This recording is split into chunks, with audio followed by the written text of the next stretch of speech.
Ok, ok, avec Rocky, on Freestyle TV.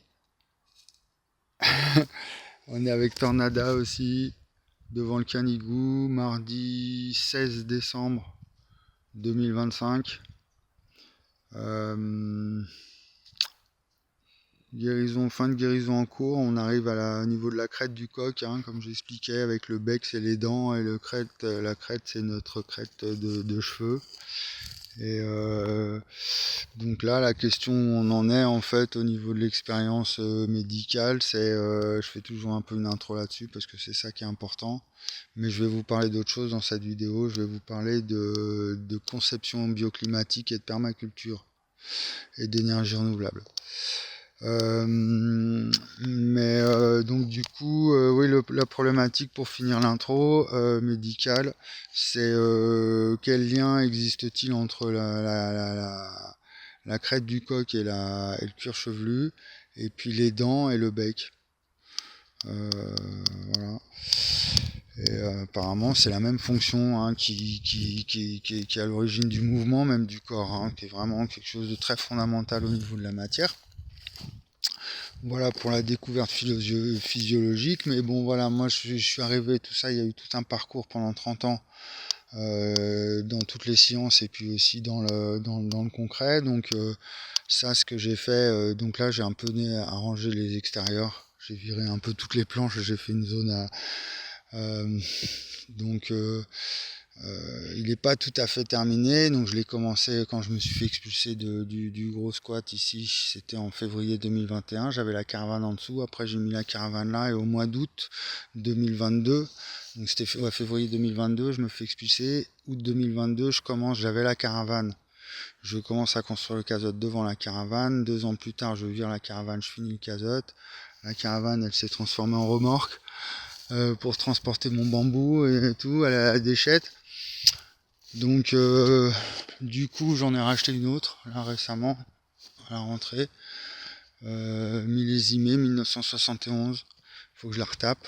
Elle a une petite fuite, elle sent le moisi.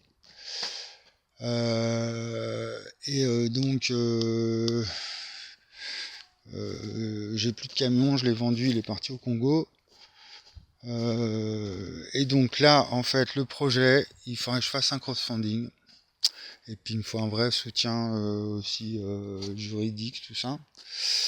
Parce que là, je vais contre l'État, hein, c'est vraiment une cabane que j'ai fait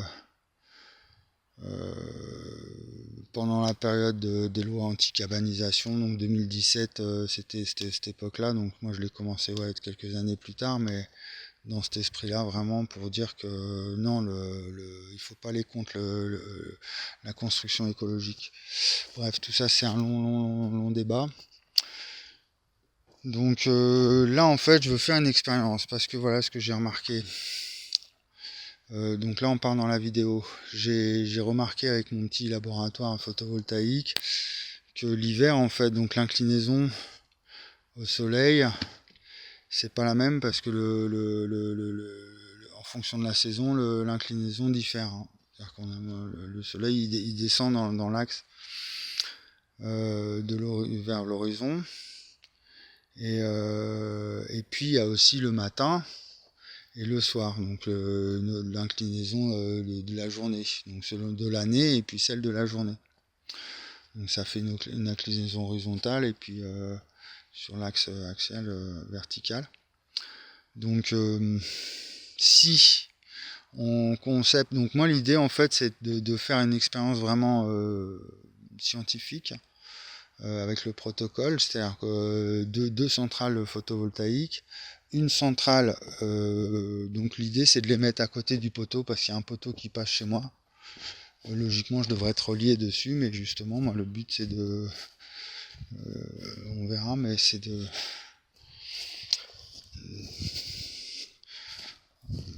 voilà, parce que j'ai un projet après un peu plus loin avec le canal là-bas pour une centrale hydraulique. Donc le poteau il est quand même important, s'il y a une petite centrale à 200 mètres plus loin, il peut apporter le courant également. Donc mais le but c'est que ce soit produit localement en fait. Ah, il y a un voisin qui passe en trottinette, il a peut-être pas envie d'être vu. Donc 2 centrales, on va dire, de 3 kg. Ça fait 10 mètres carrés de panneaux photovoltaïques. C'est pas très grand. On en met une normale, classique ici, donc elle va être orientée à 30 degrés. Donc, en moyenne, si on va faire une moyenne, et on la laisse dans le sud, et là, elle reste toute l'année. Donc, il faut faire une expérience sur un an. Toute l'année, elle reste fixe comme une centrale photovoltaïque classique, comme elles le sont toutes. Et puis, faire une deuxième, donc avec un moteur. Il faut un détecteur de luminosité, ou un programmateur, tout ça. Bon, ça se fait une conceptualisation en bureau d'études. Et puis, du coup, une centrale qui suit. C'est-à-dire le matin, elle est orientée plutôt donc à l'est. Et puis, si c'est en hiver, elle va être plus verticale. Si c'est en été, elle sera plus horizontale. Et puis après, au fur et à mesure de la journée, il faut un petit moteur qui déplace la centrale. Essayez simplement avec 10 mètres carrés, 3 kg. On compare les deux et on voit à la fin de l'année si y a eu un gain supplémentaire, enfin une production supplémentaire. Parce que donc du coup le changement, c'est par rapport au rendement. Le rendement n'est pas le même. Quand on cherche vraiment l'inclinaison optimum, en fait, pour avoir le meilleur rendement, c'est ça le but, et de se rapprocher tout le temps de l'optimum du rendement.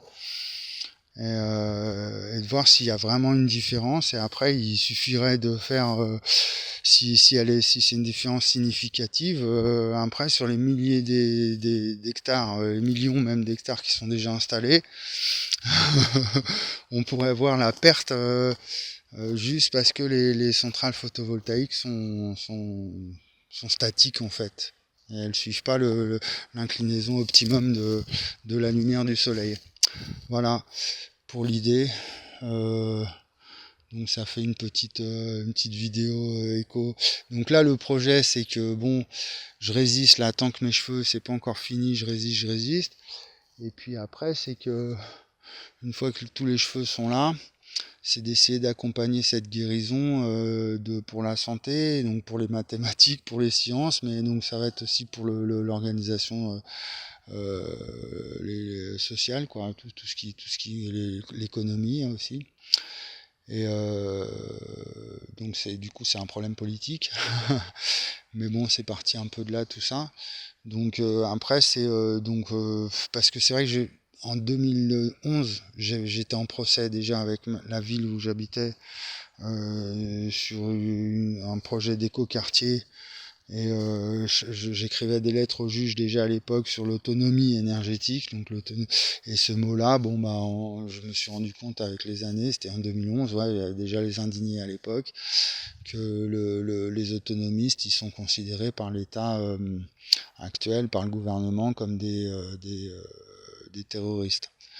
Donc c'est pour remettre un petit peu l'auberge à sa place et de dire quand on veut faire un petit resto. Donc moi le projet il était simple, c'était je voulais le faire roulant, mais ça reviendra peut-être un jour. Mais déjà un petit resto qui consomme, qui produit le moins de déchets possible. Les emballages et tout ça, que tous les déchets ils soient recyclés ou recyclables. On peut en faire du gaz, donc du compost, tout ça. Et puis après, en utilisant des produits les plus locaux possibles aussi. Bon, ça se fait quand même pas mal, mais après, il y a local et local. Ce qu'on appelle Made in France, c'est pas forcément local. Quand je dis local, c'est vraiment localement. Et puis, mais après, il faut une certaine quantité, donc il faut une bonne organisation si c'est un resto. Et puis, le plus intéressant dans l'histoire, c'est de lier en fait l'aspect convivial du restaurant, concert, tout ça, et le problème écologique et énergétique. Donc après, si on en fait une centrale qui produit du courant, voire de l'eau chaude, et qui le distribue autour de lui, ça peut être un modèle après qui peut se généraliser. C'est-à-dire, imaginons qu'il y a une coupure de centrale, il n'y a plus d'électricité qui arrive d'une grosse centrale. Comment font les gens pour s'alimenter dans un quartier? L'idée, c'est de voir la maison qui est la plus l'endroit, le lieu, une vieille grange, un vieux un local commercial, une ancienne boulangerie, n'importe quoi, qui peut faire à me faire office de production. Donc c'est une coopérative d'énergie, mais vraiment physique, quoi. C'est-à-dire qu'Enercop, j'allais dans les réunions de Greenpeace à l'époque, en 2002, avant qu'ils créent ce statut là d'Enercop, et moi dans ma tête c'était une coopérative énergétique, c'était vraiment une société coopérative comme on faisait dans les années 30, où c'est les gens du bled qui font leur propre énergie.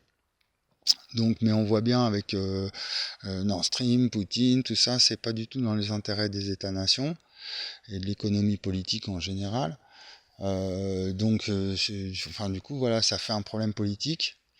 Donc voilà.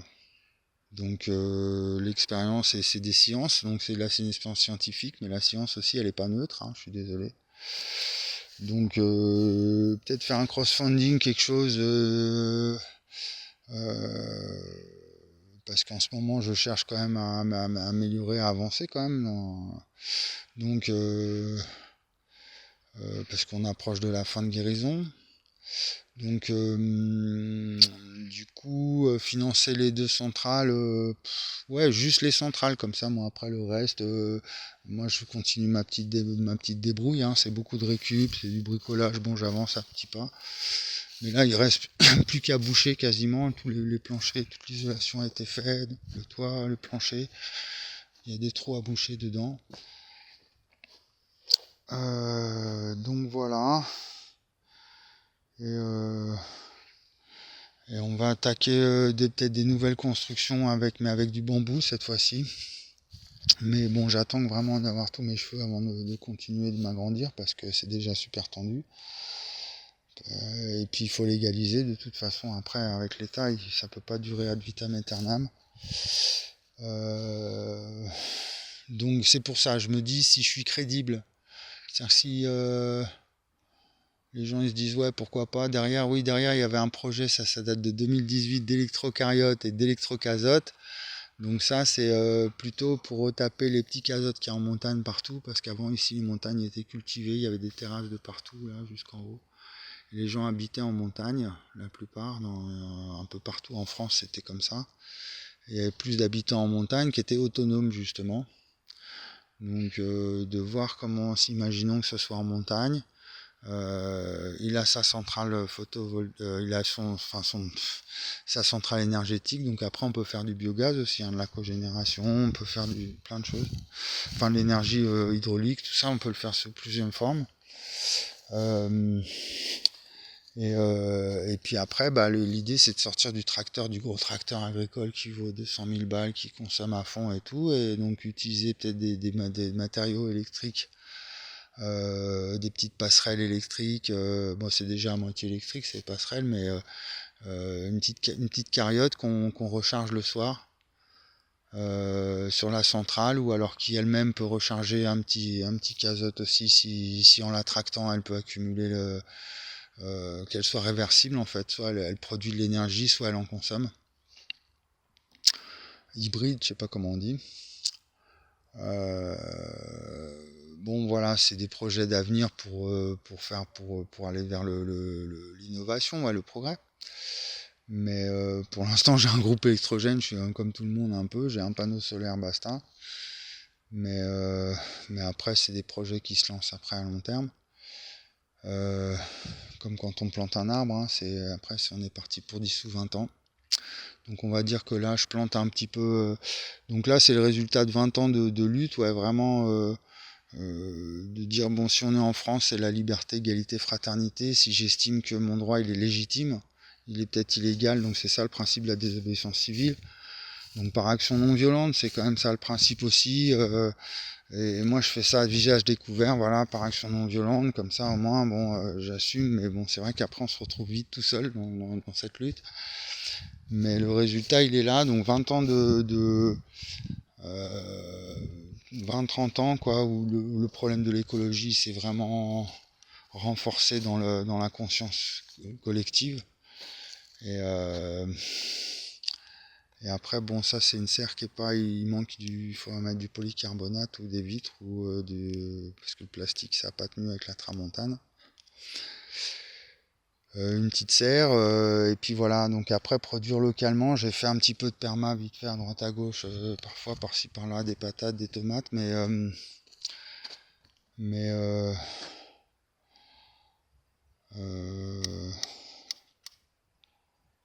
voilà. Euh, En ce moment, c'est tendu en France, hein. Enfin, même vers chez moi, je crois que c'était dimanche, il y a eu un blocage des agriculteurs. Il a fallu faire intervenir les gendarmes pour les déloger.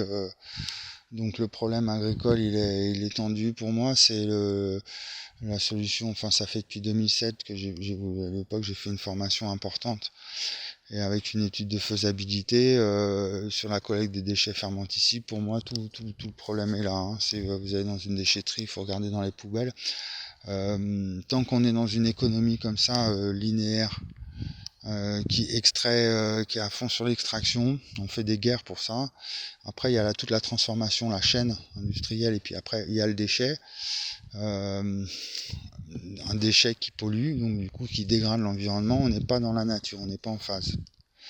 Et l'économie circulaire, le principe, c'est vraiment le déchet, il se recycle au fur et à mesure, comme dans la nature. C'est-à-dire dans la nature, le déchet, il n'existe pas. Donc heureusement, la nature est plus forte. On jette du métal, elle va le bouffer, quoi. Mais le problème, c'est le plastique, hein. Et puis toute l'idéologie qu'il y a autour. Il est où mon bout de plastique là, voilà. Donc tout le mode de vie qui est avec ça. Voilà. C'est ça qu'il faut revoir dans la civilisation, c'est notre rapport à l'énergie, à la matière, et donc à la connaissance. C'est un peu l'objet de tout mon travail. Donc, mais ça c'est très conceptuel justement, très abstrait, à la pointe un peu vraiment, mais après dans les faits concrètement ça se manifeste de cette manière avec une caravane, une cabane, une serre, et en fait on est des humains, on reste humains en dernière instance. Et puis voilà, c'est une obligation par rapport à notre condition. Donc revoir notre condition spatio-temporelle, c'est ça la spatio-temporalité à l'origine du tout, donc même de la condition politique et sociale et économique. Donc du coup c'est revoir, j'essaie d'approfondir, hein, en étant, je profite de la vidéo, d'essayer de revoir vraiment comme quand on regarde autour de soi en sortant de tout notre persona, comme dirait Jung, et je voulais faire une vidéo, peut-être je vais vous en faire une derrière là sur Jung et la persona. Donc ouais, et du coup pour revoir notre rapport à l'espace-temps du coup. Donc on va finir là comme là-dessus. Elle dure combien? 17 minutes. Ça va. On finit là-dessus. Sur mon petit bordel en bois. Je vais vous faire une vidéo où je fais une pause et puis je fais la suite dans 10 minutes. Je réfléchis, on va faire ça. Et puis on va faire un spécial Jung et la persona mixé donc avec mes recherches, mon travail de recherche, mes synthèses, là, tout mon blabla, mes références que je balance comme ça à droite à gauche. Donc voilà, en mode freestyle. Allez, on réfléchit à tout ça. Ok, il est midi, 1h. On est le 6 décembre, on est bien. Donc si vous entendez des couinements derrière, c'est qu'il y a une portée. Ma chaîne a fait une portée encore là. C'est la troisième de. On va peut-être sortir. Donc la persona de Jung, pour introduire la réflexion on va essayer d'avoir autour de ce thème là chez Jung. Je voudrais vous parler d'Edgar Morin. Il a travaillé sur le vedettariat. C'était un fan de cinéma. Déjà, il allait beaucoup au cinéma. Et je rappelle qu'il est de la génération, il avait 20 ans dans les années 40, hein, et dans les années 70, en fait, il a travaillé sur le vedettariat. Bon, les rumeurs au départ, mais le vedettariat. Et puis c'est lui qui a fait les premiers reality shows, en fait, les premiers films réalité. On peut dire que c'est un peu lui un des fondateurs du reality, de ce qui est apparu 20-30 ans plus tard. Où on a vu l'importance avec les chaînes comme M6, tout ça, qui était du végétariat, à quel point c'était une industrie. Donc voilà, donc on peut faire tout de suite un corollaire. Et puis Jung, c'était encore avant, hein. Donc, donc on peut dire que c'est des hommes qui voyaient arriver le phénomène de l'image, bien sûr, hein, les Lumières, les frères Lumière, le cinéma, c'est récent, ça a 2 siècles quand même, hein, c'est pas dans l'histoire de l'humanité. Et puis après la découverte de la lumière. Donc, donc ce phénomène social qui se manifeste sous la forme l'espace-temps, c'est les stars, hein, c'est les étoiles, donc les vedettes, c'est ça. Donc on peut dire que le végétariat, c'est une manifestation de la spatio-temporalité dans l'imaginaire social. L'inconscient imaginaire, il appelle ça Jung. Social dans le sens c'est partagé, donc c'est un imaginaire partagé.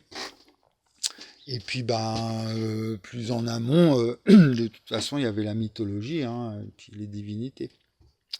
Donc c'est vraiment quelque chose qui est dans la nature, qui a toujours été là, et qui était donc au fondement du tout, hein, chez les anciens, les divinités, elles étaient vraiment à l'origine de tout. Et puis aujourd'hui, on va le voir à travers les sciences.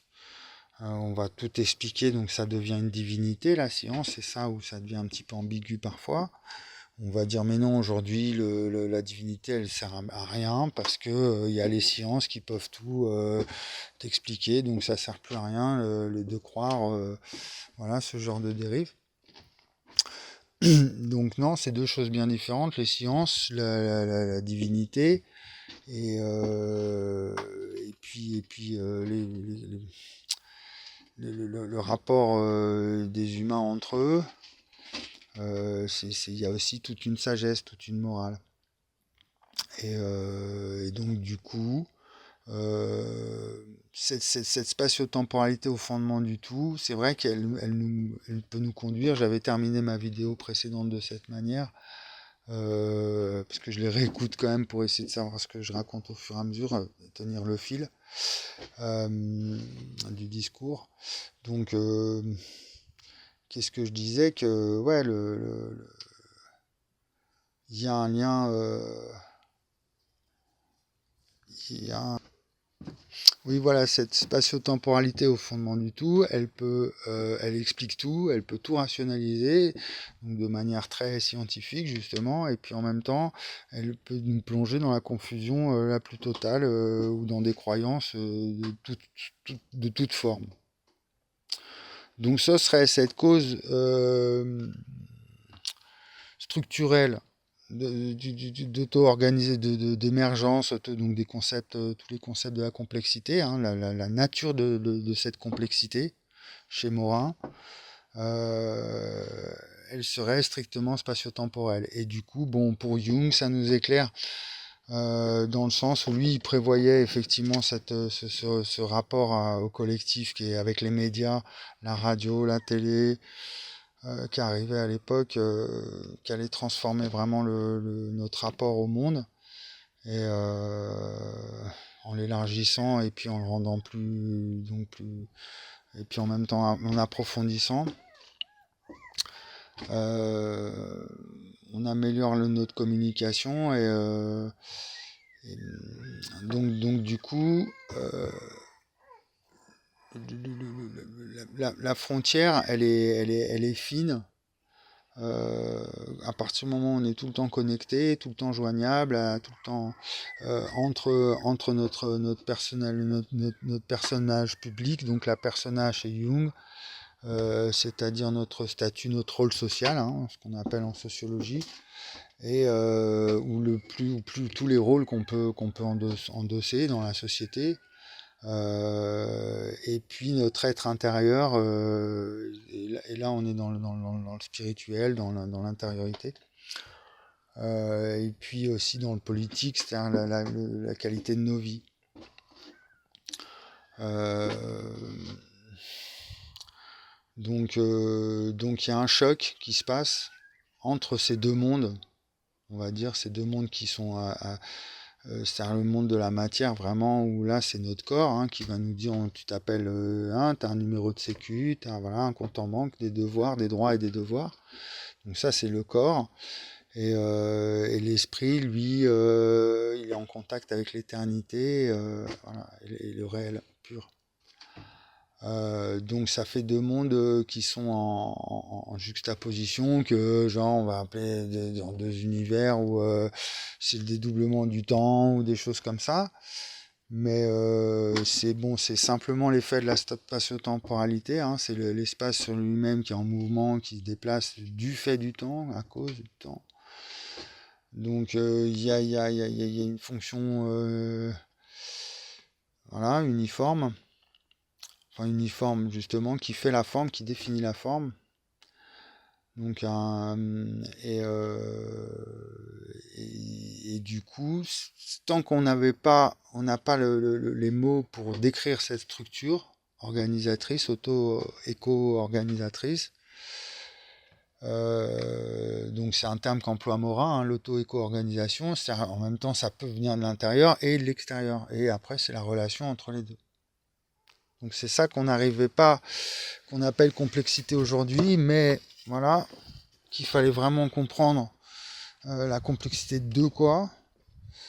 Et voilà. Et du coup, bon, moi, le projet du terrain, c'était un peu ça. C'était la persona que j'aurais construit. Du coup, moi, un petit peu par rapport, un peu dans une perspective jungienne, c'était pour soigner ma personne, pour essayer de me guérir.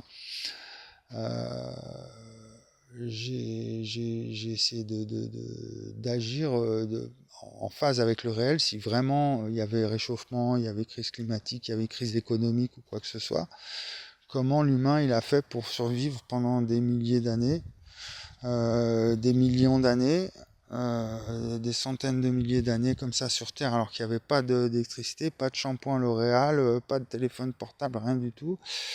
Donc il y a une connexion comme ça, et qu'en fait couper la capacité d'autonomie de l'humain, c'est le couper de son humanité. Donc après, effectivement, on est dans le transhumanisme, et là c'est l'ère des machines qui viendraient remplacer les humains. Donc après, c'est à nous de faire notre choix, si on veut rester humain ou pas. Mais en tout cas, c'est ce qui m'a permis de découvrir cette fonction dans la nature, qui régénère l'humain. Donc voilà. Donc ça, c'est la persona. Et après, c'est vrai que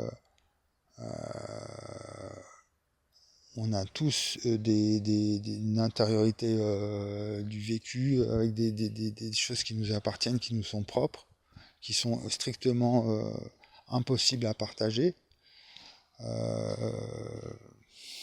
On peut dire, quand on a une approche complexe, c'est l'école de Palo Alto avec un input et un output, quoi. Et au milieu, il y a une boîte noire. Et cette boîte noire, même nous, on peut pas y accéder, quoi. Enfin, ou alors il faut y aller vraiment avec des méthodes jungiennes, voilà, très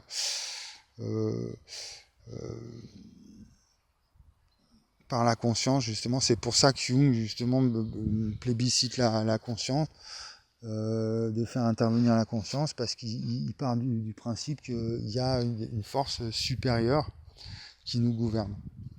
Donc mes recherches, elles peuvent éclairer sur l'inconscient, justement. Qu'est-ce que c'est que l'inconscient? Quelle est sa nature? Si on ne connaît pas la nature de la complexité, c'est peut-être pour la même raison qu'on ne connaît pas la nature de l'inconscient. Donc il y aurait une trame spatio-temporelle qui, en même temps, je ramasse mes petits déchets, qui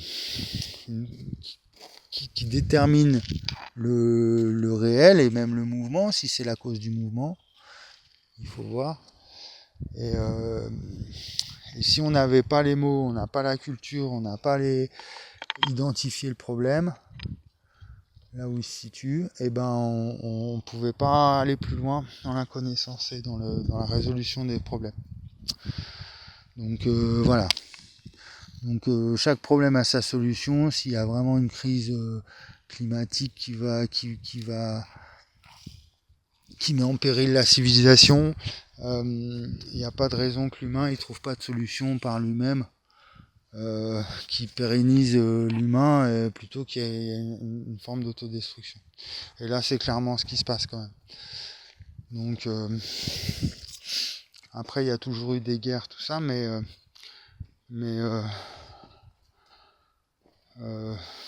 bon, pour moi, ça fait plus avec ma guérison qui répare la santé, vous comprenez. Moi, il est hors de question que je continue de cautionner le système tel qu'il fonctionne encore aujourd'hui. Donc ça, ce sera peut-être l'esprit de mes prochaines vidéos. On arrête parce que j'ai pas trop l'esprit à ça en fait. Et enfin, je suis pas trop disposé en ce moment. Je coupe du bambou, j'essaye de m'activer plutôt. Donc, parce que j'ai pas assez d'électricité en fait avec mon petit panneau. Donc c'est vrai que si j'avais 2 centrales, là j'aurais plus de problème et là je pourrais au moins travailler. C'est que je peux pas travailler en fait tant que je manque d'électricité. Donc on finit sur le début de la vidéo. Ah, c'est les chats.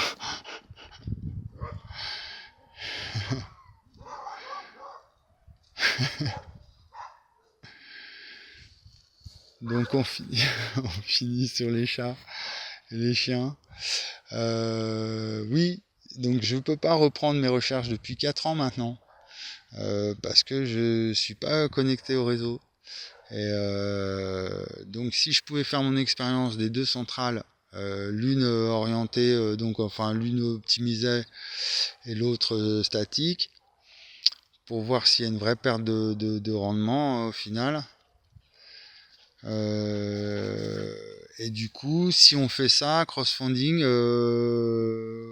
moi ça me permettrait du coup de pouvoir reprendre mon travail correctement et sans y aller à fond comme je faisais avant parce que je me suis niqué la santé à faire ça des nuits blanches sur nuits blanches et tout, mais là de façon plus modérée et puis plus posée, surtout sans être, parce qu'à l'époque j'étais en panique, moi je découvrais le truc, j'étais là, je disais qu'est-ce qui se passe et tout, qu'est-ce que je découvre, un truc de fou et tout. Donc bon, maintenant que on peut revoir les choses avec plus de tempérance et puis de raison voilà. Donc on va finir. Ouais, j'avais commencé à faire un espèce de petit atelier où je pouvais faire ça à la main. Je sais qu'il existe des logiciels pour faire ça, mais je trouvais ça sympa de faire ça à la main. Où je mets mon téléphone un peu au-dessus comme ça. Et puis je filme et je prends des crayons. Hop. Donc ça serait pas mal en attendant d'avoir de l'électricité et tout ça. C'est vrai que je peux déjà faire manuellement, juste avec mon téléphone, limite, j'ai même pas besoin d'ordinateur. Et puis là, j'avais essayé de reproduire le code de distribution du QOctet avec le principe du QOctet. Et puis du coup, je peux vous expliquer vraiment point par point dans le détail sur certains trucs que vous voulez savoir vraiment plus on peut creuser. Mes mathématiques, mes trucs, tous mes trucs que je découvre, et puis la fonction. Après ça, il faut voir plutôt avec l'ordre des médecins. Moi, je peux pas faire la pratique illégale de la médecine. Je fais très attention à ça. Je peux pas aller donner des diagnostics aux gens. Je dis juste des fois, je dis de mettre les mains sur la tête, le soir derrière la nuque, comme ça, mais je peux pas. Donc voilà, on verra. On va voir comment ça va se passer. Je sais même pas si je vais la publier cette vidéo, mais on va la réécouter puis on verra bien. Allez, à la revoyure. Mes cheveux ils arrivent. C'est la crête au-dessus avec les dents. Faut qu'ils finissent dès les dents. Voilà.